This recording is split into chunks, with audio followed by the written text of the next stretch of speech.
17 दिसंबर को असम्बलियां तहलील करने का ऐलान करूंगा। इमरान खान ने तारीख दे दी। जमान पार्क में अहम खिताब करते हुए कहा, लिबर्टी चौक जलसे में तारीख दूंगा, जिसके बाद 70% मुल्क में इलेक्शन हो जाएंगे। कौमी असम्बली में जाकर इस्तीफे देंगे। इदारों से कहता हूं, मुल्क की फिक्र है तो इंतखाबात की तरफ जाएं। शफाफ इलेक्शन ना हुए तो इंतशार होगा। कप्तान का जंग और जियो के खिलाफ दुबई और अमेरिका की अदालतों में जाने का ऐलान। जनरल बाजवा ने मुल्क के साथ वो किया जो दुश्मन भी ना करे। इमरान खान कहते हैं, सारा पाकिस्तान जानता है NRO 2 किसने दिया। बड़े बड़े डाकुओं के केस माफ किए जा रहे हैं। हमें कहा गया एहतसाब छोड़ें, मईशत पर तवज्जो दें। तासुर दिया जा रहा है। हम चाहते हैं एस्टेब्लिशमेंट हमारी मदद करे। हम चाहते हैं इदारे न्यूट्रल रहें। चीफ इलेक्शन कमिश्नर रोज हमारे खिलाफ नया फैसला करता है। मुतालबा किया था तमाम पार्टीज के फंडिंग केस एक साथ सुने जाएं। 4 साल से हमें कटहरे में रखा हुआ है। जमान पाक कौमी सियासत का मरकज बन गया। इमरान खान से पार्टी रहनुमाओं की मुलाकातें। मुनस इलाही की कप्तान से मुलाकात। काफ लीग के रहनुमा ने इमरान खान के फैसले की तौसीक कर दी। सदर ममलकत आरिफ अलवी मुलाकात के लिए जमान पाक पहुंच गए। लीगी वज़रा से मुलाकात की कहानी बताएंगे। कप्तान से डेरा गाजी खान और रहीम यार खान के अरकान कौमी और सूबाई असम्बली ने भी मुलाकात की। अमर बिल मारूफ और नही अनिल मुनकर इस्लाम के बुनियादी उसूल हैं। गलत काम को गलत उस वक्त ही कहा जा सकता है जब वहां मौजूद हुआ जाए। पार्लिमान एक बुनियादी इदारा है। इदारों को फाल करना होगा। बड़ी सियासी जमात असम्बली से बाहर हो तो वो फाल कैसे होगी, यह भी सवाल है। चीफ जस्टिस ऑफ पाकिस्तान के इमरान खान की नैब तरमीम के खिलाफ दरखास्त पर रिमार्क्स।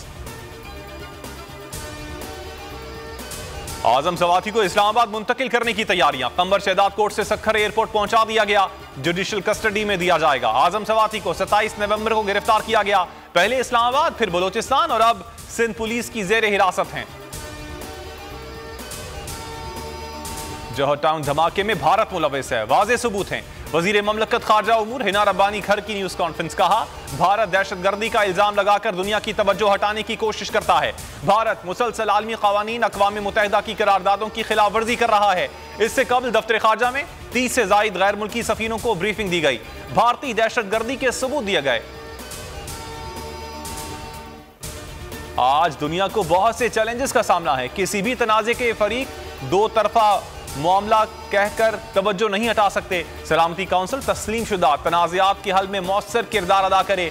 कश्मीर पर सलामती काउंसिल की करारदादें अमल दरामद की मुंतज़िर हैं। बिलावल भुट्टो का सलामती काउंसिल में इजहार ख्याल।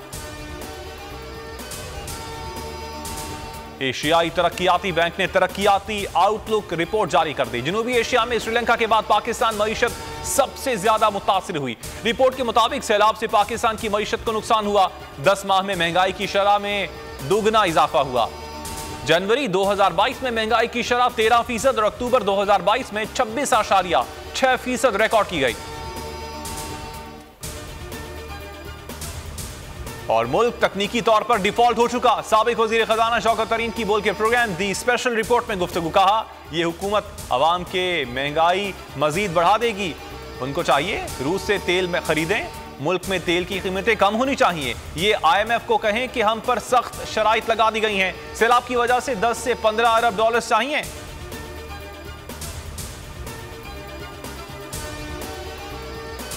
अस्सलाम वालेकुम, आप देख रहे हैं वो न्यूज़ और मैं हूं मोहम्मद कामरान। हेडलाइंस आपने जानी। मजीद खबरों और तफसीलात के लिए विजिट कर सकते हैं आप हमारी वेबसाइट wonews.com। अभी एक ब्रेक और ब्रेक के बाद आप प्रोग्राम देख सकेंगे नेशनल डिबेट। हमारे साथ रहिएगा।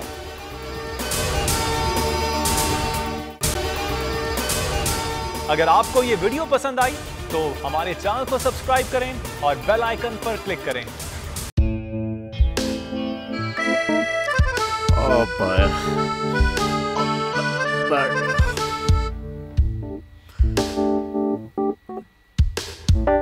इंतशार से निकलने का वाहिद हल इंतखाबात हैं। हकीकी आज़ादी मार्च आज रवा। आयत के मुताबिक अगर आप उसको ये रिपोर्ट दे दे तो मैं आपको अपनी 4 सीटें दे दूंगा। मौलाना हाँ साहब, वो जो रिपोर्ट हमें दे दे और वो जो नीली पीली चैनल है वो लगाए। जाओ शबाज। हम ऐसा टीवी देखते ही नहीं जिसका रिमोट हमारे हाथ में ना हो। और यहाँ पे कोई 2 नंबर ही नहीं चलेगी। हम कोई गुलाम है जो आप रिमोट मांगे हम दे दें?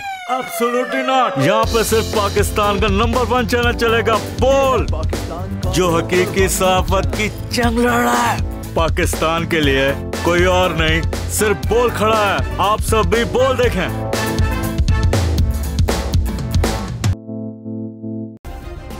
सब्सक्राइब करें और बेल दबाएं ताकि कोई खबर रह न जाए।